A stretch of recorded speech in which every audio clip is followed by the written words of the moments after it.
Alright, hello and welcome back to Wicked Wednesdays with Just Kaitlyn. I have the amazing Weldy here with me. How are you doing this evening? Oh, I am beautiful. Oh, you are beautiful. I am excited to talk to you, get to know you a little bit better as an artist. So tell me about Weldy. How did Weldy come into being? I am 20 now, so 5 years ago, I got my first job and saved up a bunch of money and didn't have responsibilities, so I bought a guitar. Yes. And I'm really involved in the folk punk scene, and folk punk just made it really obvious to me that you don't really have to know what you're doing to just make music. Yes. And so I started writing poetry about the same time, and I had experienced a lot of loss and stuff, family at that time. So I'm so sorry to hear that, darling. yes, but I wrote a lot of poetry about that, and then I was just what would be great if I played guitar with this poetry, and yes. That's pretty much just how it happened. She's a poet, and I didn't know it. Oh my gosh, she is awesome. So I do have to ask you, I know a lot of the time other artists inspire fellow artists. Yeah. Who would you say really kind of inspires you? So there are a couple, again, folk punk mostly, but Just Nick. Yeah, just Kaitlyn. Yeah, when I found out your name was just Kaitlyn, I was like, whoo, but there's no comma for it.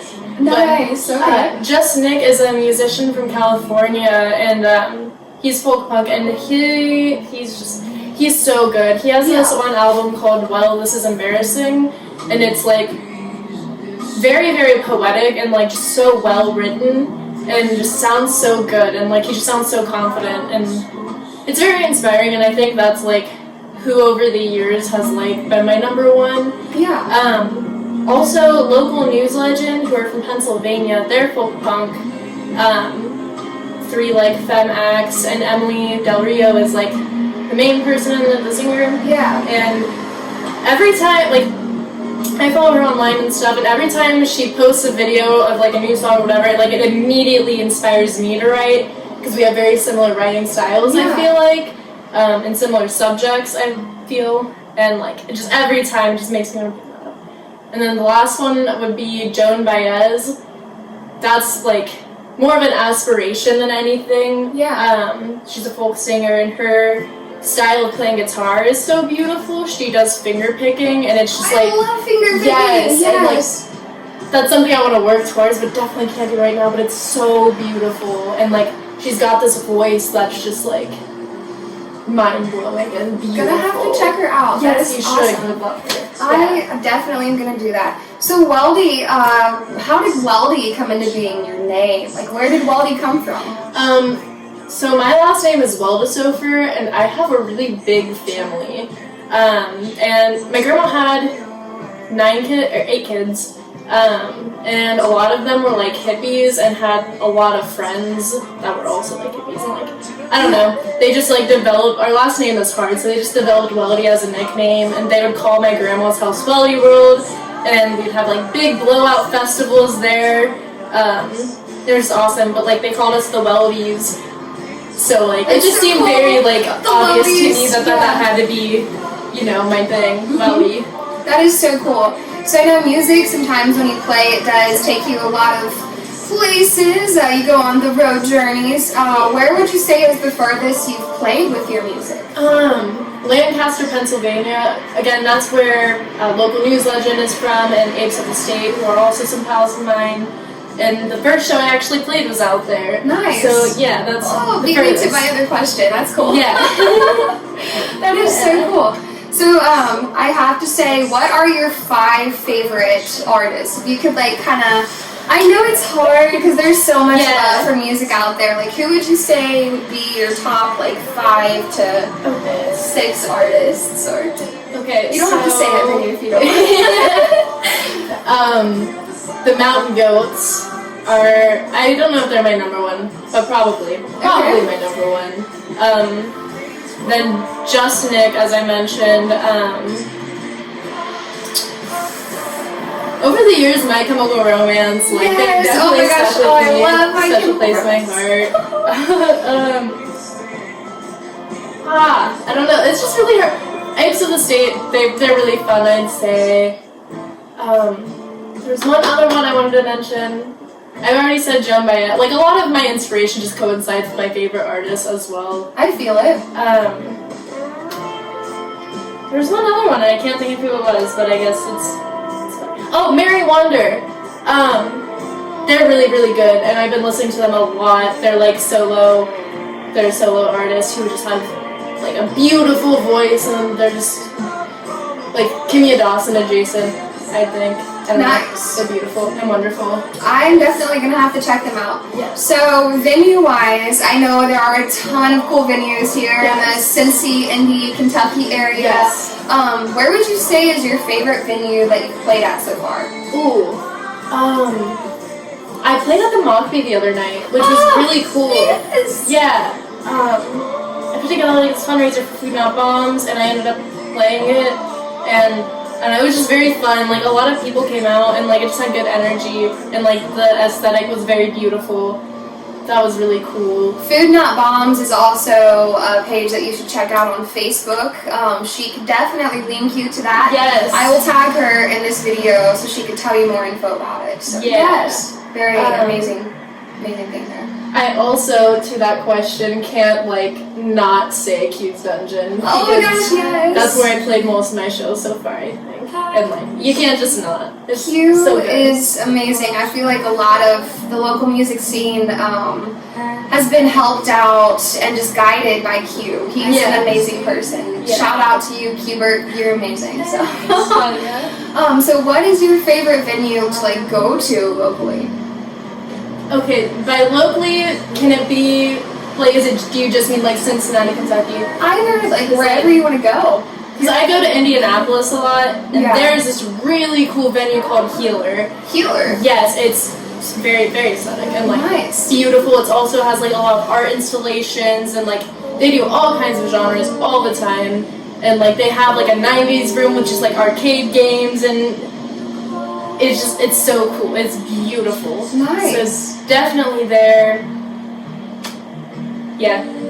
Healer, I'm gonna have to go there. I've never been to Healer before in Indy. I've only journeyed to Indy a few times. I feel for friends and sometimes for music. So I definitely need to check out the Healer venue.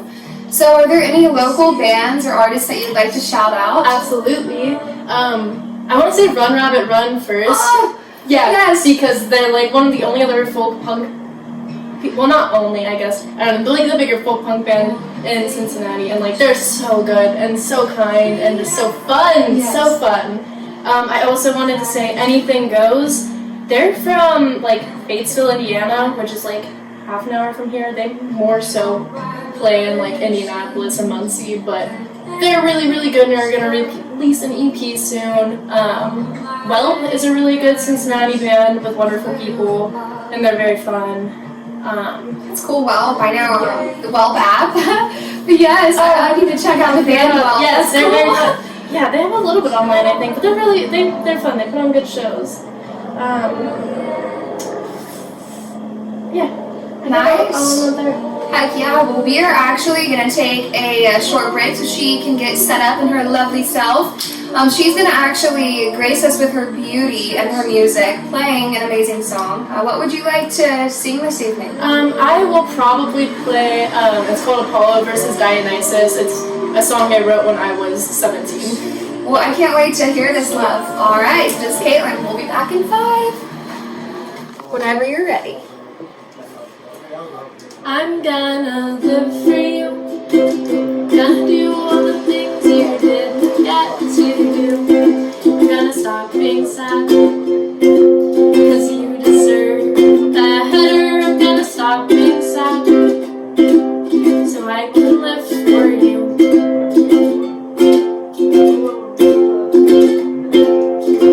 I know you'd understand, but it doesn't feel fair to you or myself or our family to treat myself this way. It doesn't feel fair that you're gone, and no one can take back anything. You made your choice. I understand, I promise I do, because there were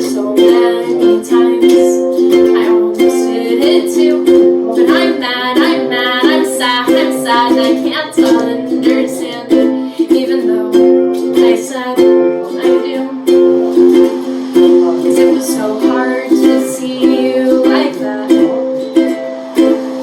though you're so beautiful and cold laying there. And they say you're in a better place. And maybe I'm just being selfish, but I need you. I need you. I miss you. I miss you. I'm sorry.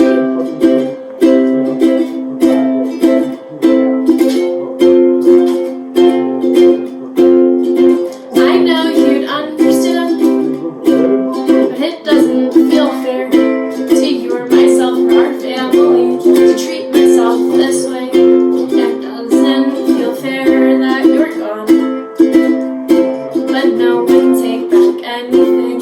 You made your choice, and on that night we stayed in Joey's room. You told me about your mom and your friends, and I didn't think that you could forgive them, but I think you decided you couldn't forgive yourself. Right now it's Tuesday during finals week, and instead of studying, I'm writing for you so I can live for you. I can't just live the life you were meant to live, but I'll do my best to do the things you wanted to. I don't think anyone told you, but you had lived so well. I know you'd understand, but it doesn't feel fair to you or myself or our family to treat myself this way. It doesn't feel fair that you're gone, but no one can take back anything when you made your choice. Yeah, so much love. So I don't know about you out there, but Live For You was so freaking amazing. I love that. Like, my heart to you. Honestly, like, that was so good. So I have to ask you, like, what is the message behind Live For You as a track? So that song specifically was written about my cousin who was 14. I was 16 when I wrote that when this happened, but she killed herself. Oh, I'm so And sorry. like, you know, that's obviously like not great. And like in the same time period, I had lost 2 other family members, and like I guess the original message was just like me venting about how I felt about the situation, that she had died so young. But like, I don't know, I guess my opinion on that's now changed now that I've lost a few more people since then. It's just like, every time it just makes me think about just living your best life and like stop being so afraid, because there are people who are dead and just can't do that anymore and can't, you know, follow their dreams and do the things that they wanted. And I think it's very easy to get caught up and be so stressed in life and forget. But then, I don't know. I just think we need to live our best lives and just stop being so afraid of everything, so we can honor the people we love, and to just, because we don't know when we're gonna die either. Like, we could die literally whenever, and like it sucks just being so caught up in like work or school or whatever you're doing when you want to be doing other things. And if you have the opportunity to do those things, you should just do them. Yeah. Well, thank you for sharing your heart with us, honestly. Like, that's amazing, and such beautiful words, such beautifully spoken, I have to say. Thank you. Is there any shout-outs you want to give to any friends or family, maybe a few more of those lovely artists out there in the scene? So, like, there are 2 people that I, like, owe my entire life to, and those people are Ian Ostrowski and Hannah Donk. I've been friends with Donk since I was, like, 8, and we've just been friends off and on, and those are, like, the 2 most important people to me, who just always encourage me, and, like, anytime I get anxious about playing music, they're like, well, I couldn't do that, so, like, look at you go, and, like, I don't know, they're just the most encouraging people. Yes. And those are like the number 1 people I think I would want to shout out. Awesome. Honestly, I think it's great to surround yourselves with like people that support you, people that are going to motivate you. Yeah. Just like you said, this is our one life to live, so live it to the fullest. Hell yeah. Well, Weldy, you are amazing. I'm so happy we had this time together. I hope that you have a wonderful rest of your evening. As to you followers out there, have a good night. This is just Kaitlyn. We are out.